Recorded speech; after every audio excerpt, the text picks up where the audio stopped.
I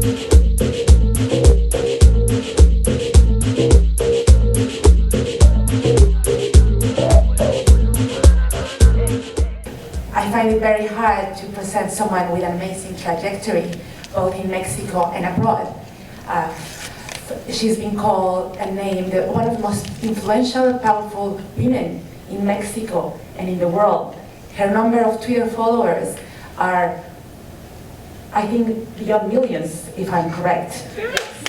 So, you know, what's going to be tweeted today will be trending. Professor Dresser teaches a class of comparative politics at the time in Mexico. She also is a columnist and a political analyst. One of the most critical voices in a moment that Mexico needs the voices of powerful women. She has been awarded the Legion of Honor, one of the highest award that the Republic of France gives to foreigners. So with no further remarks, I would like you to join me in welcoming Professor Dresser.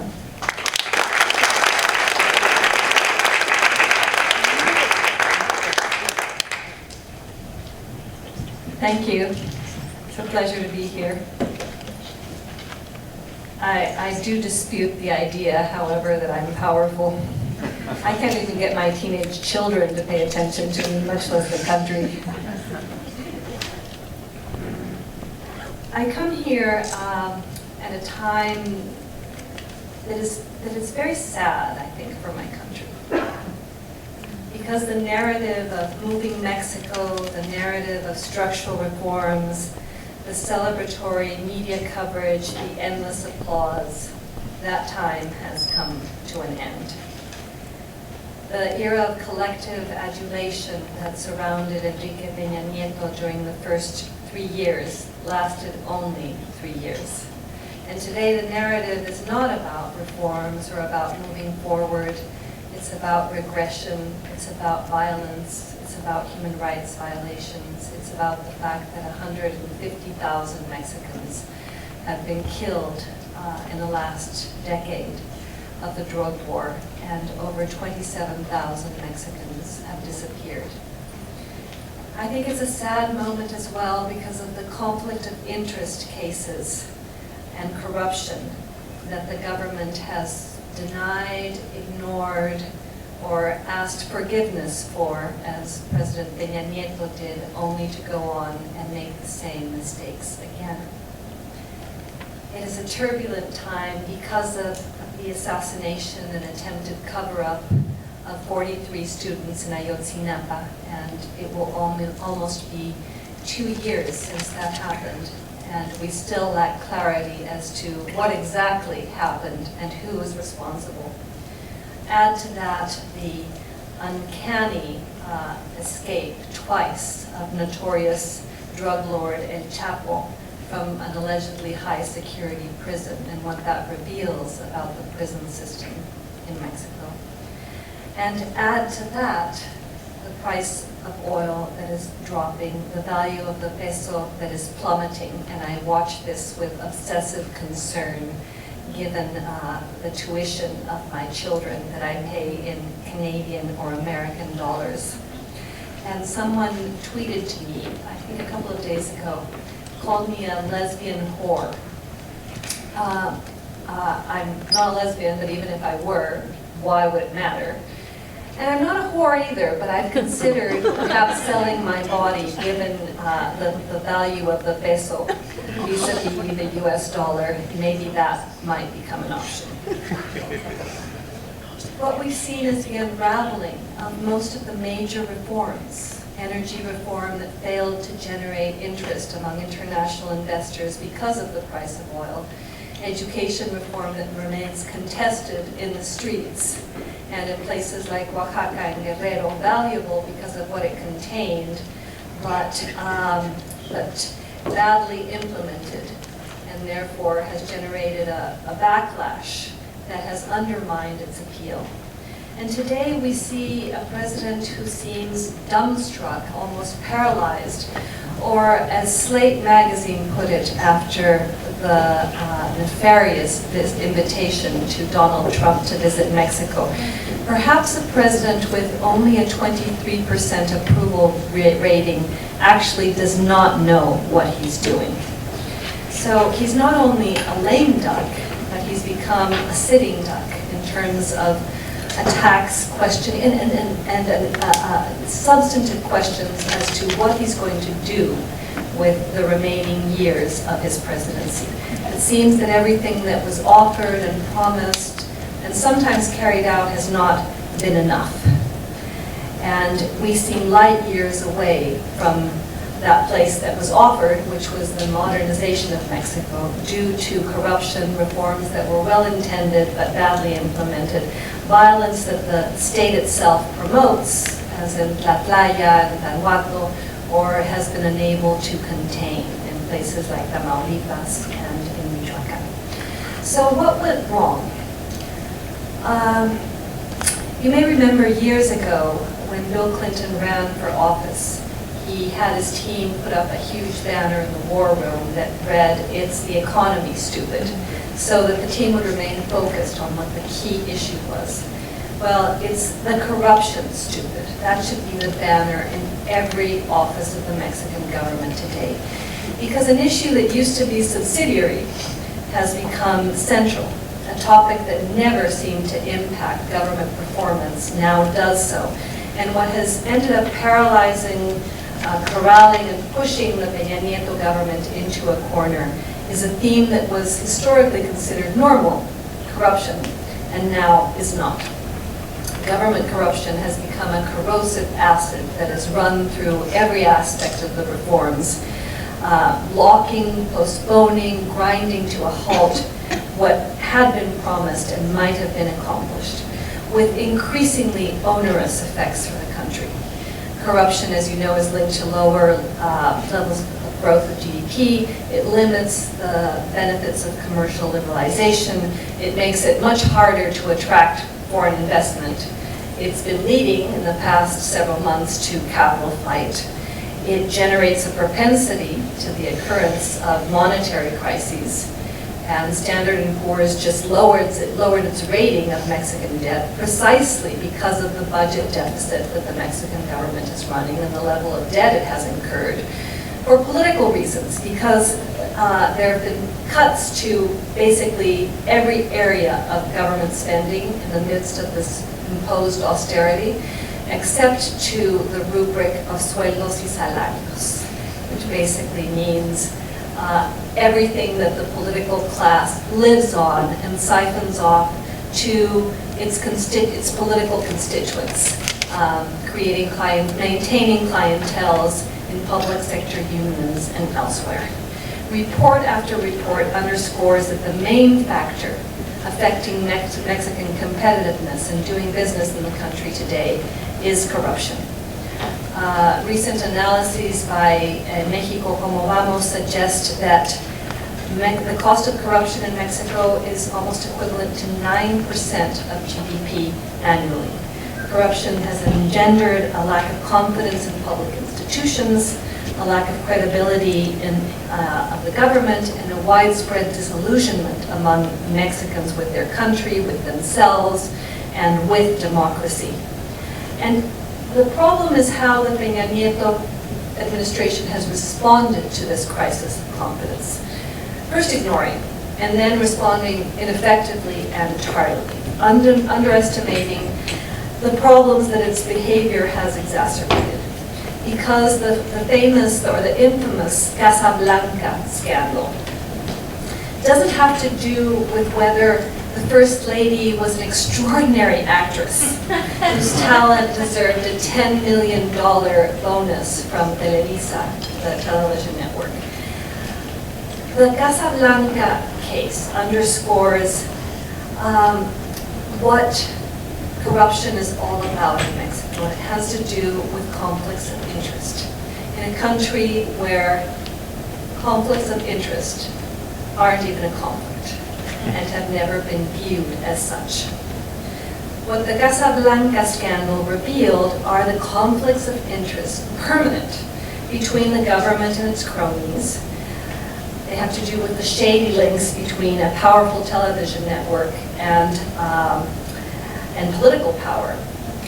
The Casablanca case has to do with the way in which public goods are used and offered up to auction because, as you probably know, 2 days before Gabriel Aristegui broke the news of the Casablanca, of the First Lady owning a $7 million house that she had purchased from a government contractor. That government contractor had been awarded a bid to build a high-speed train between Mexico City and Querétaro. And the Minister of Communications and Transportation had come out and said that that bid, that licitation, licitación, had been the most transparent, virginal, pure in the history of Mexican bids for public goods. And then 2 days before Gabriel Aristegui broke the story, the solicitation was canceled because the government knew that Grupo Iga, the contractor, would be investigated and the name would come up and what was already going to be a terrible situation would become worse.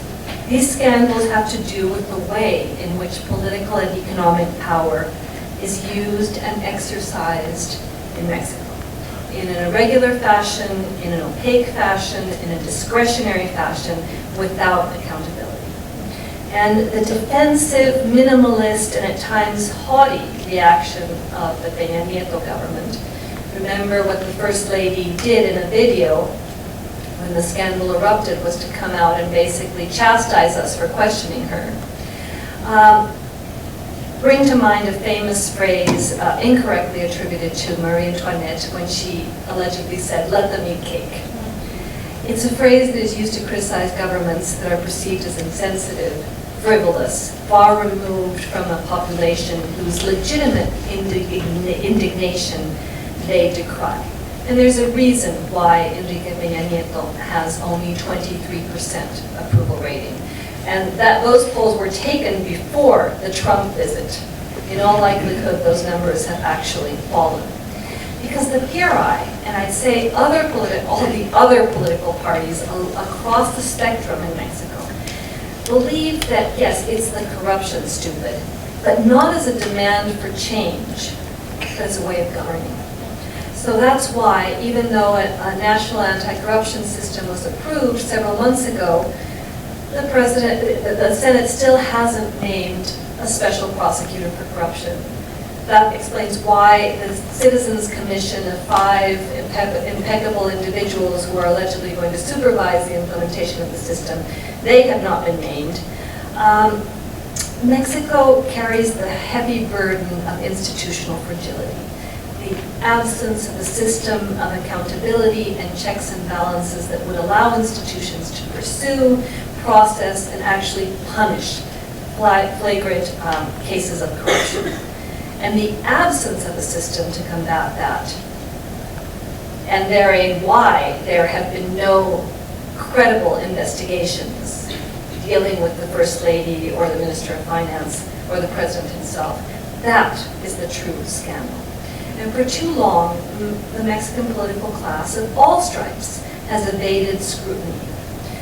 And many of us thought that the democratic transition would bring along with it an end to corruption. Mexico, however, has become a case that contradicts the implicit theory that more democracy means less corruption. The logic is that pluralism stimulates checks and balances in government. Pluralism is accompanied by greater government participation, and as a result, more people denounce corrupt practices. But as we've seen in Mexico, pluralism itself is not enough of a corrective for corruption. What is needed is not just pluralism per se, but the existence of the rule of law. Former President Cedillo, when he's asked, well, what are the 3 priorities for Mexico? He always says, rule of law, rule of law, rule of law. And you can understand why in a country where 99% of crimes are never solved. So in order for pluralism to contain corruption, it has to be accompanied by a culture of legality and solid institutions that guarantee justice. And that is simply not the case in Mexico today. The democratic table lacks legs. Electoral alternancia, the rotation of parties in power within a weak state, invites abuse. The absence of checks and balances simply means that in Mexico corruption has become democratized as power becomes decentralized. In the past, public money was largely controlled by the executive branch and the president, and today it flows to the courts, to Congress, to the judiciary, to political parties, to the media, where it buys votes and influence. Corruption has basically been exported to other representative institutions, such as the judiciary and the legislative branch. And therefore, organizations or institutions that should act as effective counterweights to corruption become its accomplices. And as abuse becomes more evident, the painful truth is that none of the institutional controls that have been put into place as of today function as they should. And therefore, until we have a national corruption system with autonomous prosecutors, and that is going to be key. The reason that you've seen presidents fall in places like Guatemala and Brazil is because of independent prosecutors. And in Mexico, the judiciary has always been subservient to the president. And that is why, as of today, we don't have an independent, credible investigation into the case of Ayotzinapa or many more. What we've discovered is what many have known for years, that Mexico has become a country of fosas, un país de fosas, a country of clandestine graves, a country where over 27,000 people have simply disappeared. Our constant absences that resonated little before Ayotzinapa. Ayotzinapa, a singular case, but at the same time similar to the thousands that are occurring every day since the beginning of the ill-fated war against drugs. What is singular about Ayotzinapa is that pressure from below and from above actually forced the Mexican government to act and bring in the special group of independent experts that released 2 reports about Ayotzinapa, which I urge you to read, because I believe that they are the most important documents to have come out of Mexico in the last 20 years. They are a radiografía of everything that ails us in terms of the ineffectiveness of the police, of the military, the way in which institutions have become infiltrated. Ayotzinapa is a microcosm of everything that the government does wrong in terms of investigating crimes, solving them, and punishing those who are responsible. And what we've been asked to do is to simply turn the page and move on. But it's impossible to do so in the face of so many unanswered questions that remain, particularly after the special group of independent prosecutors was forced to leave the country months ago. Ayotzinapa reveals a pattern. It already occurred, but it continues to occur for thousands of Mexican families.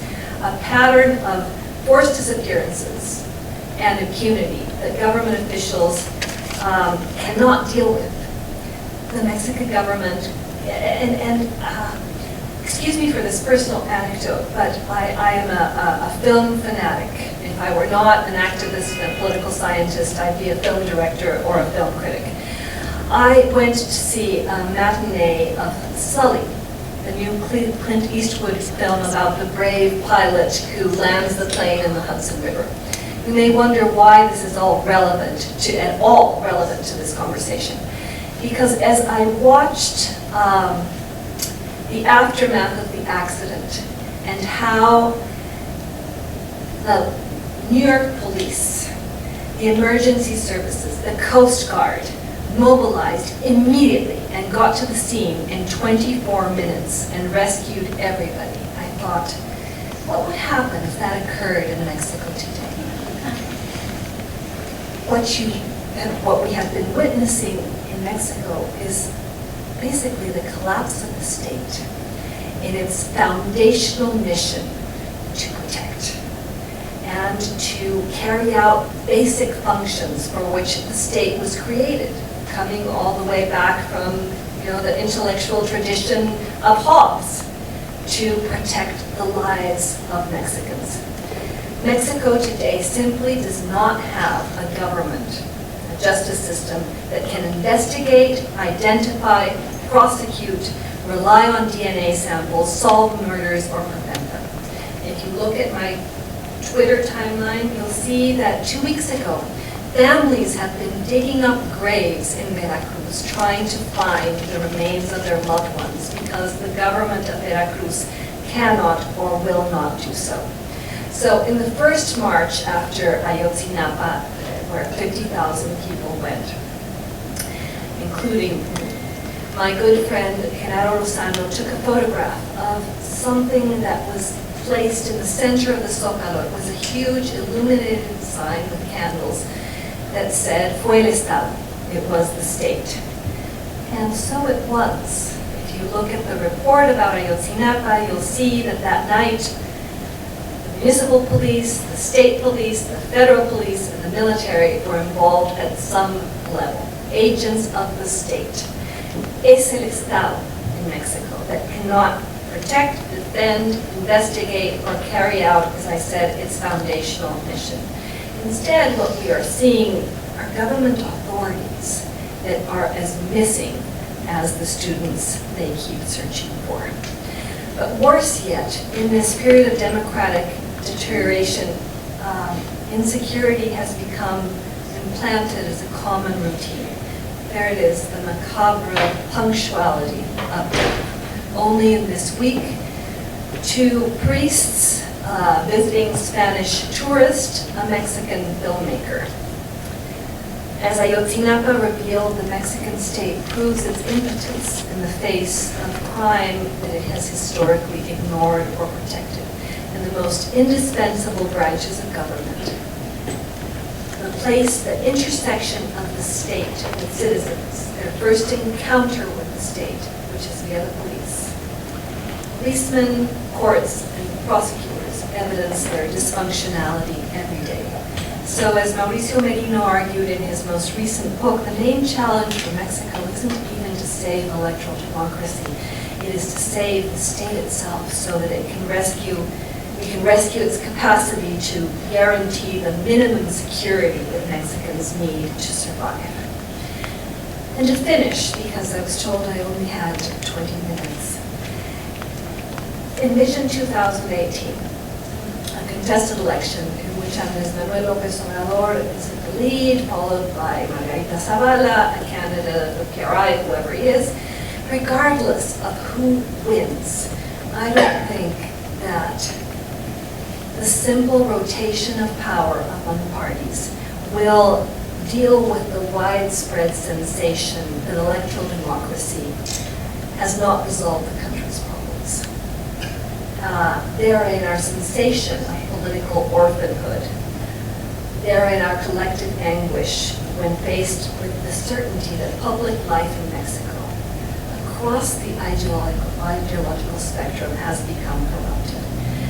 Our disillusionment with the persistence of crony capitalism, our dismay in the face of the way in which the budget is used for political reasons, and how 2.5 years before the end of the sexennial, we may experience another end of sexennial economic disaster, because Mexicans view the parity of the peso as a sign of well-being of their country.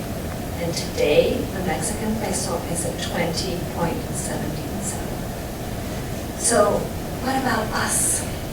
Because I always say this, good governments are made out of good citizens. There's no other way. What is the role of civil society, of academics, of Mexicans in their own country, of Mexicans abroad? Well, we have not been able yet to develop an agenda that shakes political parties from their complacency. There's a long list of individual heroisms. There's Alejandro Solalinde and Carmen Aristegui, and multiple reports produced that have taught us what we're doing wrong in terms of education and the budget and corruption. There have been student movements that demand more than what the government offers, but this has been insufficient. The root of deterioration seems to continue unabated. And that's because those who exercise power in Mexico refuse to exercise it in a different fashion. Because the fundamental actors remain the same. Because I hope it's now clear that a vote for the PRI was a vote for the past. And so what are we left with? I think what remains is to keep on demanding. Keep on treading the root of the insufficient until it becomes sufficient. Take advantage of social media. Why do I have 3 million followers when I'm not Madonna? Because I think people are looking for truth. They're looking for real information. They're looking for counterweights. They're looking for leadership. To keep on demanding freedom, conscience, respect, declare that we are tired of the war on drugs and its effects, declare that we are tired of the lack of respect for our intelligence from institutions such as the Attorney General's Office that 2 years after Ayotzinapa has not managed to come up with a comprehensive report, that we are tired of TV networks that pasteurize reality, and that we are tired of political parties that maintain a corrupt and obstinate and unaccountable grip on our political life. We need to transition to a more active sphere as citizens and recover public spaces that have been stolen from us.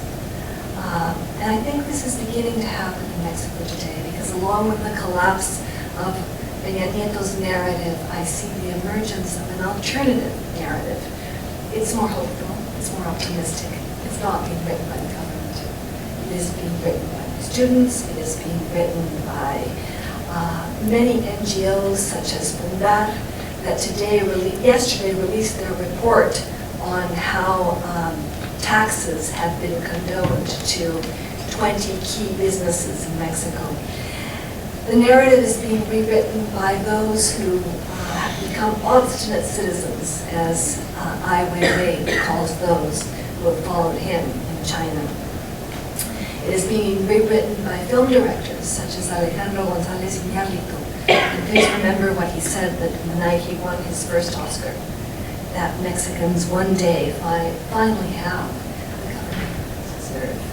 And we're only going to get there if we continue to create contexts of mobilization, of protests, of citizen lobbying that can lead to a national anti-corruption system that actually works, that is manned by autonomous, independent functionaries, to a national transparency law that provides us with information that we have a right to as citizens, to the removal from office of those who have been involved in egregious conflict of interest scandals, to the beginning of investigations of corruption, to those who have been untouchable in Mexican public life, to the creation of some semblance of what we saw in Guatemala, the independent group that was brought in to combat corruption in tandem with officials from the United Nations. Mexico needs help, and we're not going to be able to solve deep-seated problems of corruption on our own. We've now seen that that is not going to happen. What do we need to keep on demanding? The obligation by law that every person who exercises a peso of the public budget presents his declaración patrimonial, declaración de conflicto de interés y declaración de impuestos, and that becomes public. The end of opaque, non-transparent, discretionary bids for public goods. The termination of non-accountable transfers to public sector unions that are the base of support for the PRI today. The reform of public spending that has become a renewed vehicle for clientelism. These are just 5 proposals that I put out there. There are 50 more that would enable a transition from protest to proposals through concrete public policy recommendations that lead to an indispensable institutional renovation. And you may tell me that none of this matters, that we won't be able to do it, that this is impossible. If you look back on the history of humankind, every change, every movement began with a group of people, of friends or colleagues obsessed with an idea that seemed impossible at the time. The impossible idea that Mexico can and should be governed better. The impossible idea of accountability. The impossible idea that government can combat corruption instead of harboring it. The impossible idea that democracy actually serves its citizens and not only its political parties. The impossible idea that the police actually investigate instead of kidnapping or extorting. I know that these ideas seem impossible in Mexico today. Well, as impossible as the abolition of slavery and gay marriage and the legalization of marijuana and the right to choose and women's suffrage seemed once upon a time. Disobedience in the name of what seems impossible is what has made history. And I think this is what civil society is slowly beginning to realize in Mexico today. And we don't always protest in the best fashion, and we are not always as peaceful or as intelligent or as propositivos as we could be. But I think that there's enormous hope in beauty in protesting in Mexico today.